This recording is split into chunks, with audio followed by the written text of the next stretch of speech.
chicos, muy buenos días. En esta oportunidad las clases virtuales van a centrarse en el tema de analogías.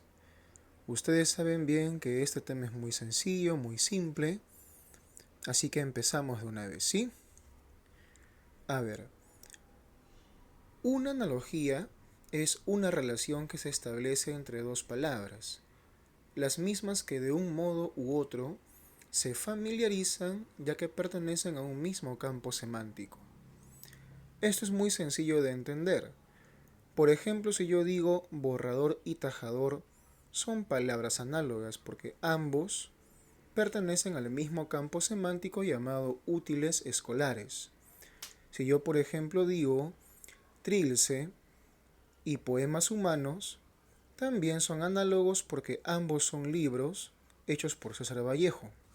Entonces, para que dos términos o palabras sean análogas, deben poseer una relación entre sí, cualquiera que fuera, ¿no? La palabra analogía proviene de dos vocablos de origen latín, que son ana, cuyo significado es similar o semejante, y logo, cuyo significado es palabra o concepto.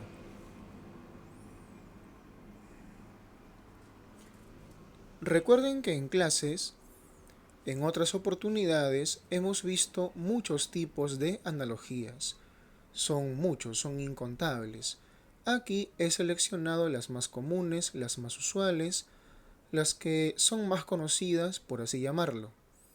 Por ejemplo, tenemos la analogía de parte y todo. Un ejemplo de ello es punta y lápiz, porque la punta es parte del lápiz. Tenemos también la analogía de agente-instrumento. Por ejemplo, médico, estetoscopio. ¿Qué otro par de palabras serían ejemplo de este tipo? Podría ser policía pistola, podría ser arquitecto planos, podría también ser profesor pizarra.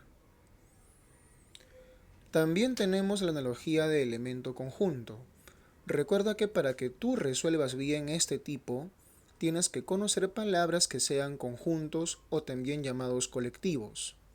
Si no conoces ese tipo de palabras, ya es momento de que lo hagas. He colocado aquí, por ejemplo, oveja rebaño, que es una palabra muy sencilla, muy común, muy fácil, conocida por todo el mundo, pero aprovecho para jugar contigo un poquito con esto de acá. Por ejemplo, si yo te dijera colectivo o conjunto de poetas, ¿qué responderías? Parnaso. Recuerda esa palabra, Parnaso. Si yo te dijera colectivo o conjunto de caballo, ¿cuál sería tu respuesta? Recua, con C, recua. Colectivo de cerdo, creo que sí conoces este de acá. Piara. Una última, colectivo de profesor o profesores, la palabra magisterio. Entonces, tienes tú que conocer colectivos para que resuelvas correctamente este tipo de analogías. Analogía número 4, sinonimia. Toda palabra sinónima con otra siempre serán análogas. Recuerda eso, ¿no? Aquí he colocado feliz y contento, que es muy básico. Si te dijera, por ejemplo, palabra análoga por sinonimia de tirria, ¿qué responderías? Odio. La palabra odio. Si te pidiese una palabra análoga por sinonimia de inmenso, ¿qué responderías? La palabra colosal. Así que también para este tema es muy importante que tú conozcas palabras nuevas. Es una cosita que yo siempre te voy a recomendar para que llegues tú a dominar RB. También te he colocado la relación de antonimia, porque dos palabras que son antónimas también siempre van a ser análogas. Por ejemplo, feliz con triste, raudo, lento, valiente, pusilánime. Son palabras análogas por antonimia. También te he colocado la relación de causa-efecto. Por ejemplo, el terremoto, ¿qué cosa causa? Destrucción. También tenemos la relación de cogenéricos. Recuerda que se llama cogenéricos, que es cuando dos elementos pertenecen a una misma mamá, a un mismo origen, a una misma especie. Por ejemplo, la papa y el camote lo son porque ambos son tubérculos. Otros cogenéricos más, ¿cuáles podrían ser? Tigre, pantera, porque ambos son félidos. Perro, lobo, porque ambos son cánidos. París, Londres, porque ambos son capitales europeas. Entonces tú puedes formar muchos tipos de cogenéricos. También tenemos la relación de contenido-continente. Recuerda que esta relación se da cuando una cosa está guardada en la otra. Por ejemplo, dentro de una botella hay agua. El agua se guarda en una botella. Es muy importante hacerte recordar que no debes tú confundir este tipo con el primero, que es parte todo. Recuerda que muchos lo suelen confundir. Recuerda que en clases algunos pensaban que agua botella era parte todo, pero no es así. Para que sea parte todo es una cosa pegada a la otra. Por ejemplo, tapa botella sí es parte todo, pero agua botella no, porque si tú derramas el agua, eso sigue siendo una botella. No necesita del agua para ser una botella. Entonces en agua botella, así como en comida tupper, así como en colores cartuchera, sería contenido continente. Te he colocado también la analogía llamada género-especie. Por ejemplo, félido gato. O sea, te estoy pidiendo que me digas primero el conjunto y luego el elemento, por así llamarlo, ¿no? Otro ejemplo más sería, por ejemplo, útil escolar, borrador. También tenemos la analogía de objeto-lugar. Por ejemplo, lápiz, cartuchera. También te he colocado la analogía llamada parónimas o paronimia, que son palabras que se pronuncian de modo parecido, mas no igual. Por ejemplo, alcalde, alcaide. Mapa, papa. Bote, pote. Esas son las llamadas parónimas. También tenemos la analogía autor-obra, que está muy vinculada a lo que es cultura general. Para que tú respondas bien a este tipo de analogías, debes manejar información. Por ejemplo, Stendhal, el novelista francés, es el autor de Rojo y Negro. También tenemos la analogía de objeto y característica. Por ejemplo, piedra. ¿Por qué se caracteriza una piedra? Por su dureza. También podríamos mencionar oro brillantez. También podríamos colocar hoja, fragilidad. En fin, cualquier objeto con una característica que tenga. También tenemos la analogía de intensidad. Por ejemplo, garúa, lluvia. Todos saben que la lluvia es más intensa que la garúa. Sonrisa, risa. O también podría ser risa, carcajada. Caminar, correr. Son analogías de intensidad. Y por último te he colocado analogía por secuencialidad, que es cuando una cosa sigue a la otra. Por ejemplo, febrero le sigue enero. Martes le sigue lunes.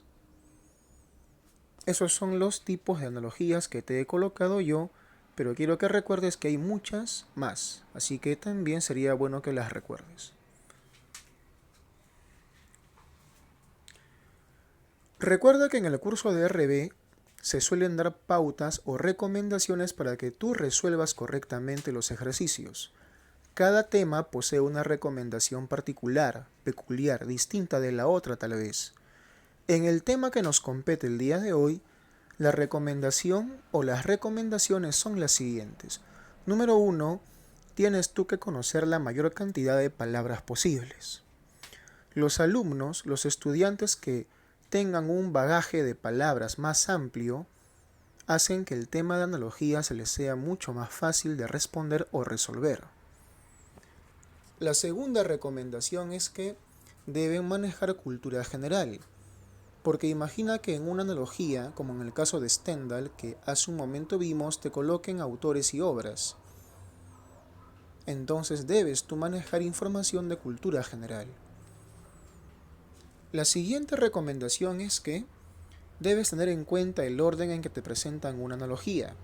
Por ejemplo, si te digo parte todo sería pata-silla. Pero si yo te colocara silla-pata, sería ya todo parte. En primera instancia era parte todo y en segunda era todo parte. Entonces ten en cuenta el orden. Si te pongo, por ejemplo, pata-silla, como te dije hace un momento, la clave que tú debes marcar también debe ser una que tenga ese mismo orden de parte todo, la parte primero y el todo después. Y la última recomendación cuando te vengan ejercicios con claves, que es la más importante, es que siempre mentalmente tú formes una oración con la premisa. Usualmente en las premisas, que son las palabras que mandan, las que te colocan arriba de las claves, solamente te pueden colocar 2 puntos. O también te pueden colocar es a. Por ejemplo, ¿no? Médico es a estetoscopio. Así como, y te piden que marques la clave. Pero tú no te contentes, no te conformes con ese es a. Forma mentalmente una oración. Y dilo de este modo, ¿no? El médico utiliza un estetoscopio. ¿Por qué es importante que tú formes la oración? Porque esa misma oración tú la vas a repetir con cada clave. Y te vas a dar cuenta qué clave es la que coincide con la premisa. Así que siempre, siempre aplique ese truco. Les he colocado aquí algunos ejemplos que te van a ayudar para los ejercicios que te he colocado en la ficha adjunta con este video. Por ejemplo, en el primer ejercicio vemos como premisa la palabra astuto y taimado. Como te das cuenta, solamente te ponen 2 puntos entre ambos. Entonces tú tienes que formar una oración. ¿Qué oración formarías con ambas palabras? Muy sencillo. Astuto es sinónimo de la palabra taimado. Entonces tienes que buscar que en las claves haya una con la misma relación. Antes de continuar, recuerda muy bien que no siempre te van a colocar solo una clave válida. Puede que te coloquen 2, 3 o puede que hasta todas las claves que te pongan sean válidas. Pero tú debes marcar la que sea más exacta con la premisa. Acuérdate de eso. ¿Sí? La que se parezca o se asemeje más a la premisa. Veamos las claves. ¿Rudo es sinónimo de sobrio? No. ¿Adinerado es sinónimo de talentoso? Tampoco, son 2 cosas muy diferentes. ¿Grande es sinónimo de inmenso? Sí, hasta ahora tenemos como clave la C, pero nunca marques a la primera, siempre ve todas las claves, porque como te dije hace un momento, puede que haya una más exacta con la premisa. ¿Elegante es sinónimo de vistoso?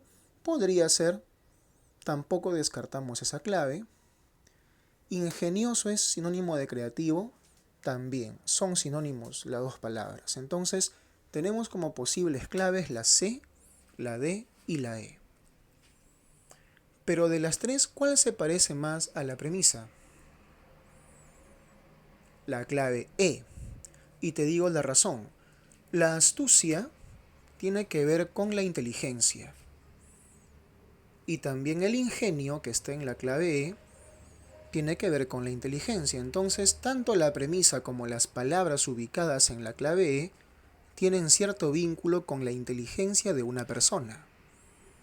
En cambio, grande e inmenso es o aluden a algo más físico.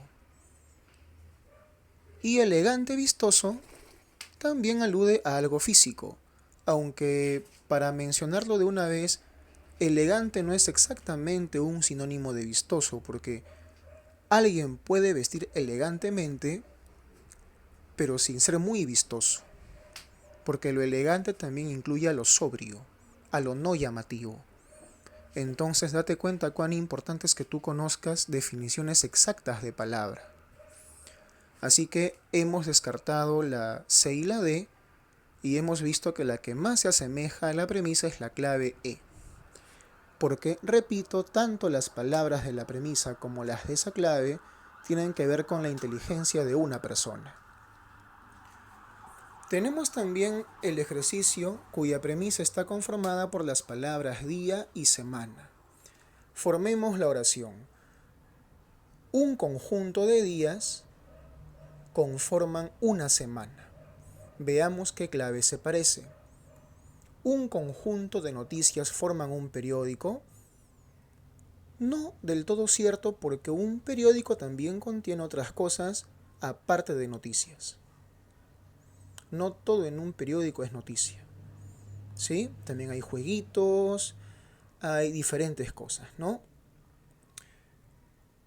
Un conjunto de huesos conforman un esqueleto. Sí, ese sí está bien, así que la B es la que va ganando. Un conjunto de galaxias forman un sistema. No, al revés, un conjunto de sistemas forman una galaxia. Como la nuestra, ¿no? El sistema planetario solar está en la galaxia llamada Vía Láctea, que contiene otros sistemas más. Esa clave, por ejemplo, está al revés, que fue lo que te dije hace un momento, ¿no? Que tienes que tener muy en cuenta en qué orden te ponen la premisa.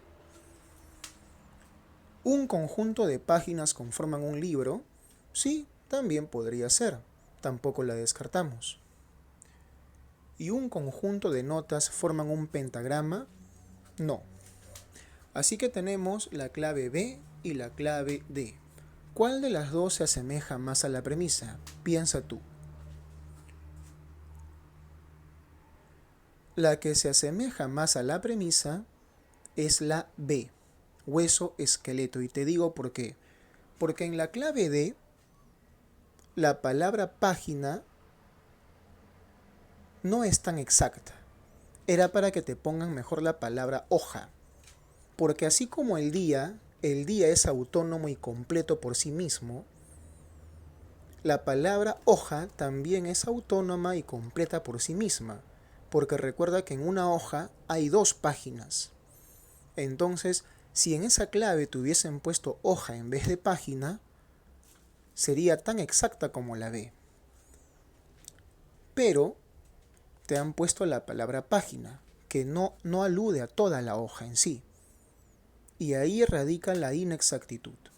Y es por esa razón que más exacto con la premisa es la palabra hueso, porque cada hueso del cuerpo también es autónomo, distinto del otro. Así que la clave correcta es la clave B.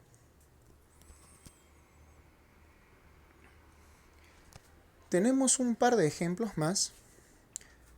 En el número 3 te he colocado en la premisa la palabra sol y estrella. Formamos la oración. ¿Qué oración podríamos formar con ambas? Que el sol es un tipo de estrella. Recuerda tú que el sol es una estrella gigante, ¿no? Repetimos la misma oración con las claves para darnos cuenta cuál se asemeja a la premisa. ¿Perú es un país? Sí lo es. ¿África es un continente? También lo es. ¿Luna es un satélite? También. ¿Verdi, Giuseppe Verdi, fue un músico? También. ¿Mercurio es un planeta? También. Pero está muy fácil que tú veas cuál se asemeja más a la premisa. Obviamente la clave C, luna satélite, porque están aludiendo a cosas ubicadas en el espacio. Profesor, pero Mercurio con planeta también están aludiendo a eso. Sí, pero entre Mercurio y Luna, ¿cuál tú vinculas más con Sol? Obviamente Luna. ¿Sí? Obviamente Luna, porque Mercurio ya habla de un planeta ya. Es como que se alejase un poquito del concepto de Sol. Porque por sentido común, el Sol está vinculado a la Luna, porque ambos diferencian el día de la noche. Entonces la que más se asemeja a la premisa es la clave C. Date cuenta cómo en ese ejercicio todas podrían ser claves válidas. Así que como te dije hace un momento, no pienses que solamente te van a colocar una sola clave correcta. No es así. Tienes tú que descartar. Y también, como último ejercicio, les he colocado bombero auxiliar. Formamos la oración. El bombero tiene la función de auxiliar a las personas. Repetimos esa misma oración con cada clave. El torero tiene la función de matar. Bueno, podría ser, pero como que ya se va por el lado negativo, ¿no? Se va por el lado negativo. En cambio, arriba la premisa es algo positivo. ¿El futbolista tiene la función de deslumbrar? No, es una palabra muy forzada. Era para que pongan simplemente jugar nada más. ¿El policía tiene la función de resguardar? Sí. Y si te das cuenta, se parece mucho a la premisa porque ambos o ambas son funciones que están orientadas a ayudar a los demás. ¿El alcalde tiene la función de gobernar? También. Hasta ahora van ganando la C y la D. ¿Y el payaso tiene la función de entretener? También. Es su trabajo. Pero entre la C, la D y la E, ¿cuál se parece más a la premisa? Obviamente la C, porque ambos te están mencionando ocupaciones que están destinadas a hacer el bien a los demás. Entonces, esa es la clave correcta. Así que chicos, con esta clase virtual espero que tú resuelvas correctamente la ficha que te he adjuntado con el video. Y también anda avanzando en casita porque tienes ahí el apoyo de libros y hasta del mismo internet. Los ejercicios correspondientes a la página de analogías de tu libro de RB, que también te lo puse en la parte inferior de la ficha que te he adjuntado aquí. Así que nos estamos viendo muy pronto, cuídense mucho y gracias.